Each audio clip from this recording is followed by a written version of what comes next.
අවසාන වශයෙන් මොකක් දෙන්න ගෝල් එක? චිත්‍රපටි තමයි. කලාව සමා ජීවිතය තමයි. ඇතරම පුරප්පට්ටුව නවකතාවෙන් මට මගේ පෙම්බරයගෙත් මං හිතාගෙන හිටියේ චිත්‍රපටියක් කරනවා කියලා. ඉතින් මම පුරප්පට්ටු වෙනුවෙන් නම් ටිකක් මහන්සි වෙනවා චිත්‍රපටියක් කරන්න ඕන කියලා. මොකද මම මේ ෆීල්ඩ් එක තෝරගත්තෙම කලාව කියන එකට මං එන්නෙම මිනිස්සු වෙනුවෙන් යම්කිසි දෙයක් නිර්මාණය කරන්න. ඉතින් ඒක මගේ නිර්මාණ ඇතුලේ මම ඒක කරගෙන ආවා.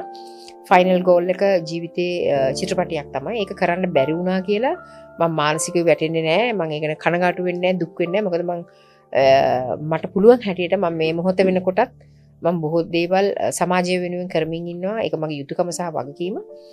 මම නිර්මාණකාරියෙක් හැටියට මම බලාපොරොත්තු වෙන්නේ චිත්‍රපටියක් කරන්න. ඒක බැලුවොත් තවත් පොත් ලියමින් කාලය ඉස්සරහට ගත කරනවා. YouTube එකෙත් වැඩ කරමින්. ඒක නම් මං හිතනවා දැන් චුට්ටක් ඇති. ඒක නෑ බෑ මිනිස්සු ඉල්ලනවානේ.